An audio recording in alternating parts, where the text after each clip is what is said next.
Urdu audio بکس.com پر آپ سن رہے ہیں سیرت سرور عالم صلی اللہ علیہ وآلہ وسلم، جلد دوئم، تالیف مولانا سید ابو العلا مودودی، آواز وجیح احمد صدیقی، پروڈیوسر اظہر نیاز۔ باب نہم، حصہ 4، مکہ میں ہجرت حبشہ کا رد عمل۔ اس ہجرت سے مکے کے گھر گھر میں کوہرام مچ گیا، کیونکہ قریش کے بڑے اور چھوٹے خاندانوں میں سے کوئی ایسا نہ تھا جس کے چشم و چراغ ان مہاجرین میں شامل نہ ہوں۔ کسی کا بیٹا گیا تو کسی کا داماد، کسی کی بیٹی گئی تو کسی کا بھائی اور کسی کی بہن۔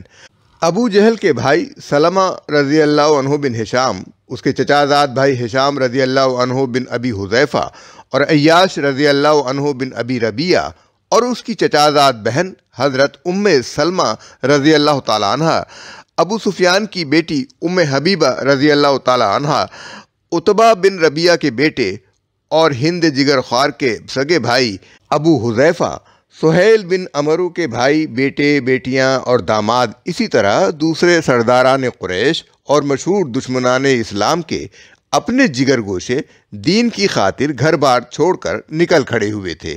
اس لیے کوئی گھر نہ تھا جو اس واقعے سے متاثر نہ ہوا ہو۔ بعض لوگ اس کی وجہ سے اسلام دشمنی میں پہلے سے زیادہ سخت ہو گئے، اور بعض کے دلوں پر اس کا اثر ایسا ہوا کہ آخر کار وہ مسلمان ہو کر رہے۔ حضرت ابو بکر رضی اللہ تعالیٰ عنہ کا ارادہ ہجرت، اس پر قریش کو ایک چرکا اور لگا، اور وہ یہ تھا کہ ابو بکر صدیق رضی اللہ عنہ جیسے بلند مرتبہ شخص بھی رسول اللہ صلی اللہ علیہ وآلہ وسلم سے اجازت لے کر مکہ سے نکل کھڑے ہوئے تاکہ دوسرے مہاجرین سے جا ملے۔ بخاری میں حضرت عائشہ رضی اللہ تعالی عنہ کی روایت ہے کہ جب وہ برک الغمات پہنچے، جو مکہ سے یمن کی جانب 5 دن کی راہ پر ہے۔ اس مقام کے تلفظ میں اختلاف ہے۔ ہم نے جو تلفظ لکھا ہے وہ فتح الباری سے ماخوذ ہے۔ معجم البلدان میں برک الغماد لکھا ہے۔ ایک اور تلفظ برک الغماد بھی منقول ہوا ہے۔ بہرحال حضرت ابو بکر صدیق رضی اللہ تعالیٰ عنہ جب اس مقام پر پہنچے تو قبیلہ قارہ کا سردار ابن الدغنا یا ابن الدغنا ان کو ملا۔ ابن اسحاق نے زہری عن عروہ عن عائشہ کی سند سے بیان کیا ہے کہ مکہ سے 1 یا 2 دن کی راہ گئے تھے کہ ابن الدغنا ان کو ملا، جو اس زمانے میں احابیش کا سردار تھا۔ اس نے کہا، ابو بکر کدھر کا ارادہ ہے؟ انہوں نے جواب دیا کہ میری قوم نے مجھے نکال دیا ہے، سخت اذیتیں دی ہیں اور زندگی تنگ کر دی ہے۔ اس نے کہا، کیوں؟ ابو بکر، تم جیسا آدمی نہیں نکل سکتا اور نہیں نکالا جا سکتا۔ خدا کی قسم، تم تو معاشرے کی زینت ہو، نادار کو کما کر دیتے ہو، صلہ رحمی کرتے ہو، عاجز و درماندہ کا بار اٹھاتے ہو، مہمان نوازی کرتے ہو، نیک کاموں میں مدد کرتے ہو۔ واپس چلو، میں تمہیں اپنی پناہ میں لیتا ہوں، اپنے شہر ہی میں اپنے رب کی عبادت کرو۔ پھر وہ حضرت ابو بکر رضی اللہ تعالیٰ عنہ کو ساتھ لے کر مکہ آیا، اور اشراف قریش کے پاس جا جا کر اس نے کہا، ابو بکر جیسا آدمی نہیں نکل سکتا اور نہیں نکالا جا سکتا۔ کیا تم ایسے آدمی کو نکالتے ہو جس میں یہ خوبیاں ہیں؟ ابن اسحاق کی روایت میں ہے کہ اس نے مکہ میں اعلان کیا کہ میں نے ابو قحافہ کے بیٹے کو پناہ دی ہے، اب کوئی ان کے ساتھ بھلائی کے سوا کچھ اور سلوک نہ کرنے پائے۔ قریش نے اس کی پناہ رد نہ کی، مگر یہ شرط لگائی کہ ابو بکر رضی اللہ تعالیٰ عنہ اپنے گھر میں جس طرح چاہیں اپنے رب کی عبادت کریں اور جو چاہیں پڑھیں، لیکن ہمیں اذیت نہ دیں کہ بلند آواز سے پڑھنے لگیں یا اپنے گھر کے باہر پڑھنا شروع کر دیں، کیونکہ اس سے ہمیں خطرہ ہے کہ ہماری عورتیں اور بچے فتنے میں پڑ جائیں گے۔ حافظ ابن حجر کہتے ہیں کہ یہ معلوم نہ ہو سکا کہ حضرت ابو بکر رضی اللہ تعالیٰ عنہ کتنی مدت تک اس طرح رہے۔ پھر انہوں نے اپنے گھر کے احاطے میں ایک مسجد بنا لی اور اس میں نماز پڑھنے اور قرآن کی تلاوت کرنے کا سلسلہ شروع کر دیا۔ ان کی قرأت میں ایسا سوز تھا، ایسی کشش تھی کہ مشرکین کی عورتیں اور ان کے بچے اور نوجوان ہجوم کر کر کے آتے اور قرآن سننے کے لیے ایک دوسرے پر ٹوٹے پڑتے تھے۔ حضرت ابو بکر رضی اللہ تعالیٰ عنہ قرآن پڑھتے پڑھتے رونے لگتے اور سننے والوں پر اس کا اور زیادہ اثر ہوتا۔ اس پر مشرکین قریش کے سردار گھبرا اٹھے۔ انہوں نے ابن الدغنہ کو بلا بھیجا اور اس سے کہا، ہم نے تمہاری خاطر ان کو پناہ دی تھی تاکہ یہ اپنے گھر میں اپنے رب کی عبادت کریں، مگر انہوں نے اپنے گھر کے احاطے میں مسجد بنا کر علل اعلان نماز اور قرآن پڑھنا شروع کر دیا ہے، جس سے ہمیں اندیشہ ہے کہ یہ ہماری عورتوں اور بچوں کو فتنے میں ڈال دیں گے۔ ان کو اس سے روکو، یا تو خاموشی سے اپنے گھر میں رب کی عبادت کریں، یا پھر اگر انہیں علانیہ ہی یہ کام کرنے پر اصرار ہے تو ان سے کہو کہ تمہارا ذمہ واپس کر دیں، کیونکہ ہم تمہارے ذمے کو توڑنا نہیں چاہتے۔ ابن الدغنہ نے جا کر حضرت ابو بکر رضی اللہ تعالیٰ عنہ سے یہی بات کہی اور کہا، میں نہیں چاہتا کہ عرب میں یہ بات مشہور ہو کہ میں نے ایک شخص کو پناہ دی تھی اور میری پناہ کو توڑ ڈالا گیا۔ حضرت ابو بکر رضی اللہ تعالیٰ عنہ نے جواب دیا، اچھا تو میں تمہارا ذمہ تمہیں واپس کرتا ہوں اور اللہ کے ذمے پر راضی ہوں۔ ابن الدغنہ اٹھا اور اس نے قریش کے لوگوں سے جا کر کہہ دیا، ابو بکر رضی اللہ تعالیٰ عنہ نے میرا ذمہ واپس کر دیا ہے، اب تم جانو اور تمہارا آدمی۔ مہاجرین کو واپس لانے کے لیے نجاشی کے پاس مشرکین کا وفد۔ ہجرت کے بعد قریش کے سردار سر جوڑ کر بیٹھے اور انہوں نے طے کیا کہ عبداللہ بن ابی ربیعہ ابو جہل کے ماجائے بھائی سے لوگوں نے عبداللہ بن ربیعہ لکھا ہے، لیکن ابن ہشام نے بن ابی ربیعہ لکھا ہے۔ یہ حضرت عیاش رضی اللہ تعالیٰ عنہ بن ابی ربیعہ کا سگا بھائی تھا۔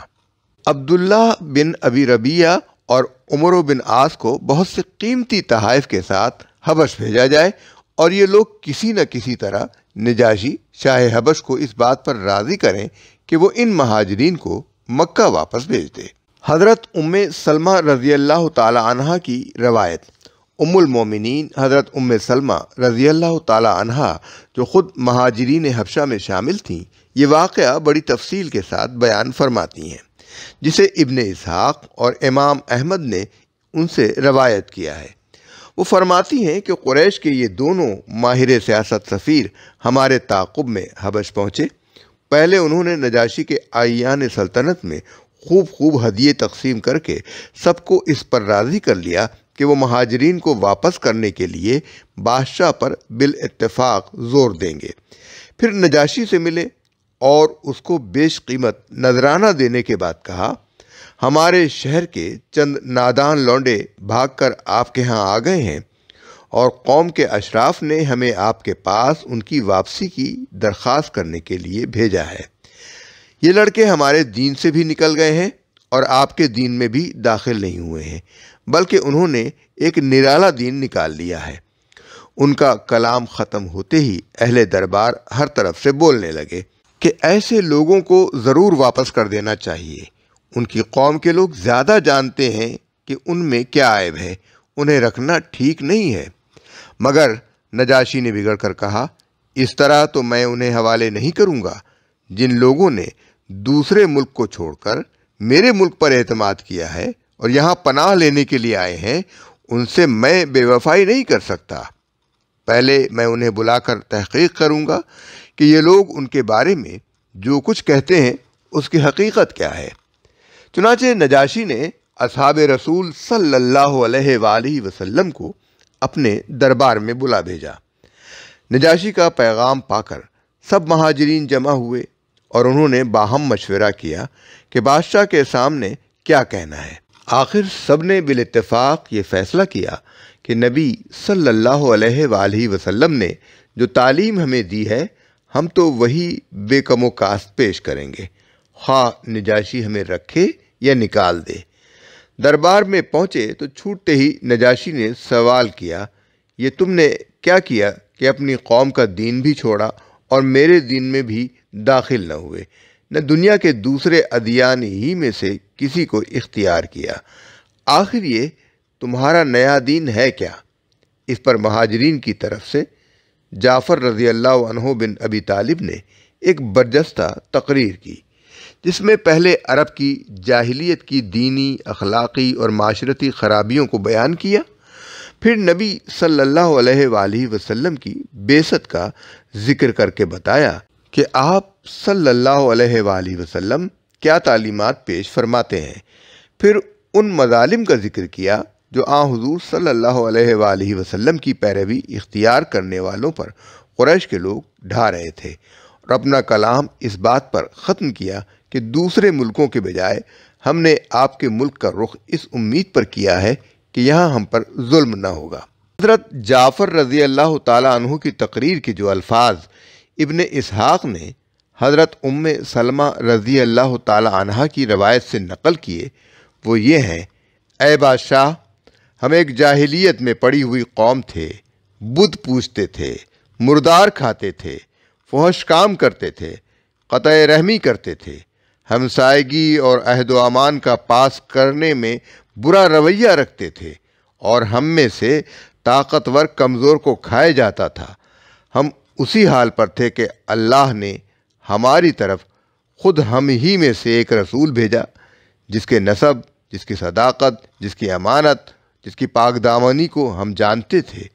اس نے ہمیں اللہ کی طرف بلایا کہ ہم اس کی توحید کے قائل ہوں اور اسی کی عبادت کریں، اور ان پتھروں اور بتوں کو چھوڑ دیں جن کی عبادت ہم اور ہمارے باپ دادا کرتے تھے۔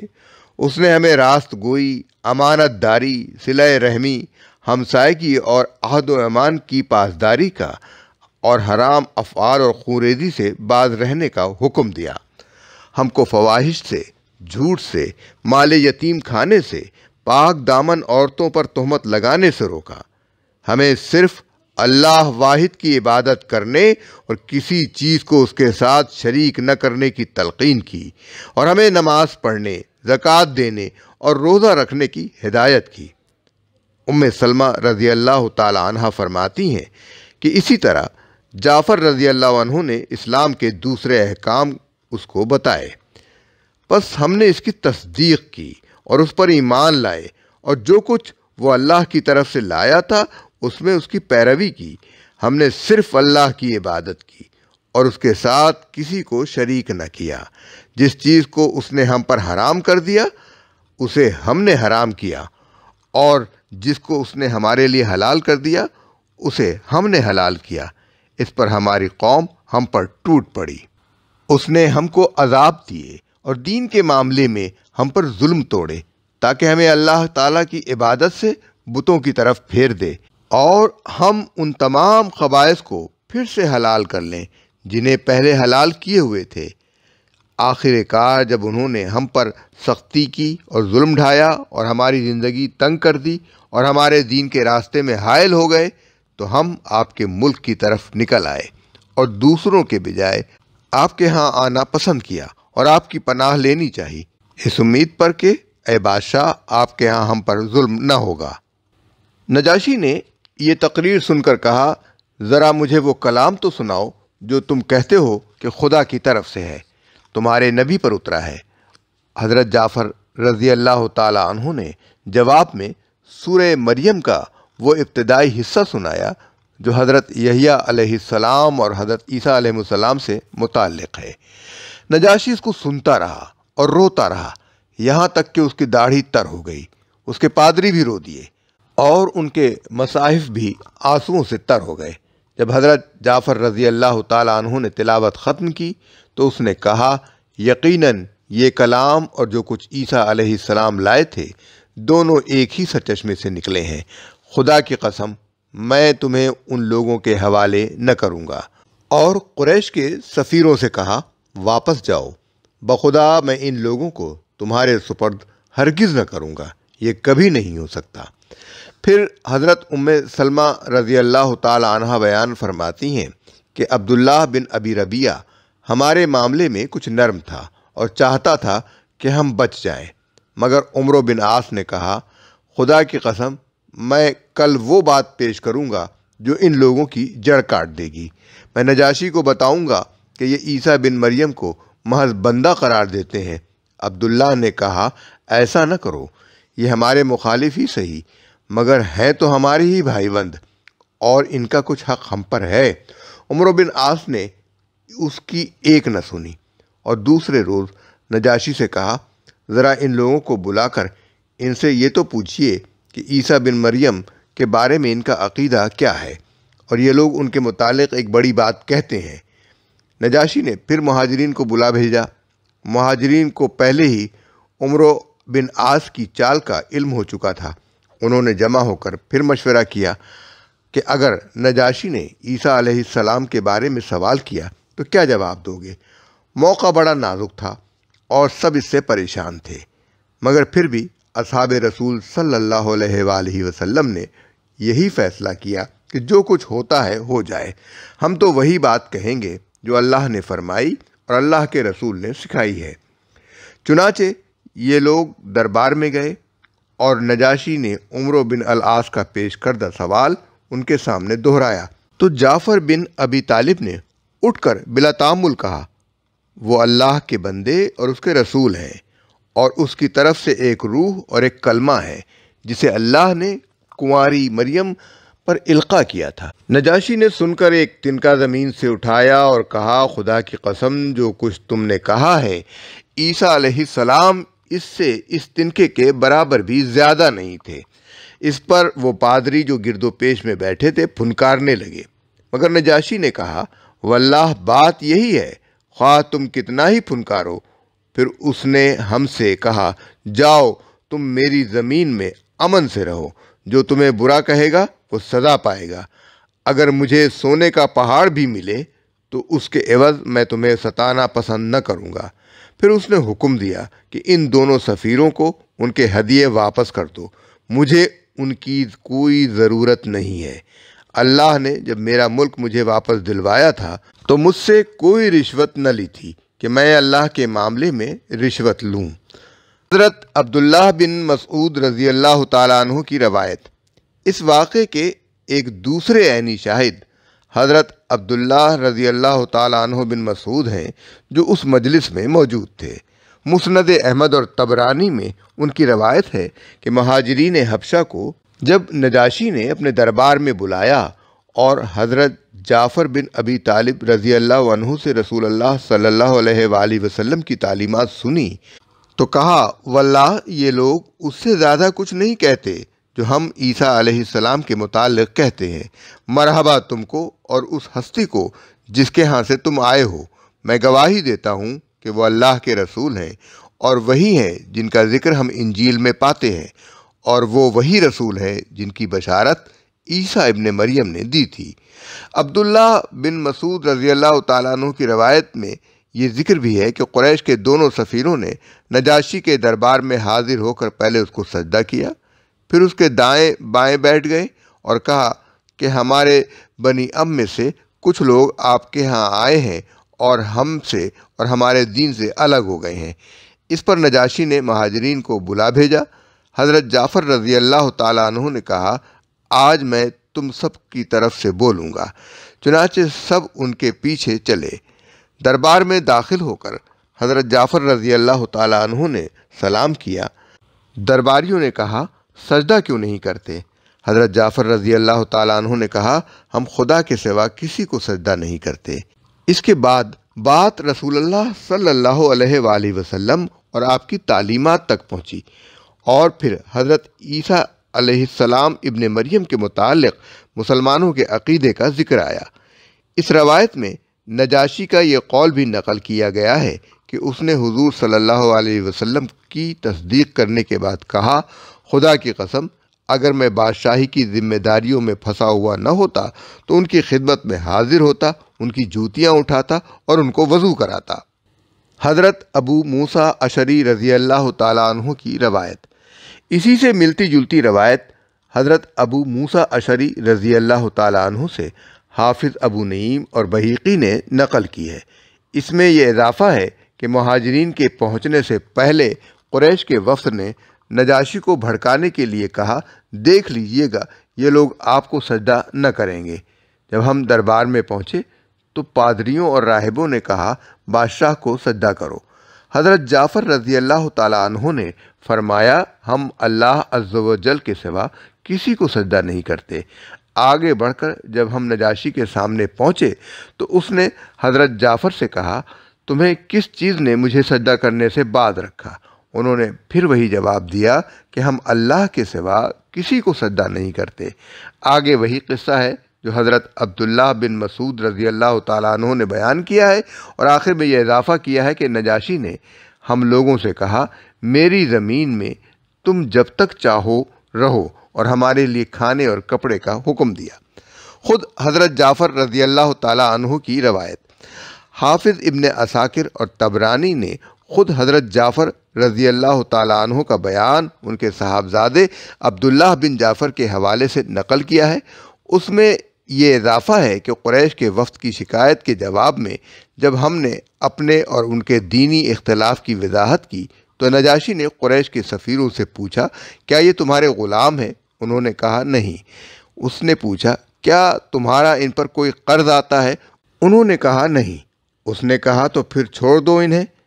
پھر حضرت جعفر رضی اللہ تعالیٰ عنہ بھی وہی قصہ بیان کرتے ہیں جو دوسرے حضرات نے بیان کیا ہے کہ عمر بن العاص نے نجاشی کے سامنے حضرت عیسیٰ ابن مریم کے متعلق ہمارے عقیدے کا قصہ چھیڑا، اور جب ہم نے اپنا عقیدہ بیان کیا تو اس نے اس کی تصدیق کی۔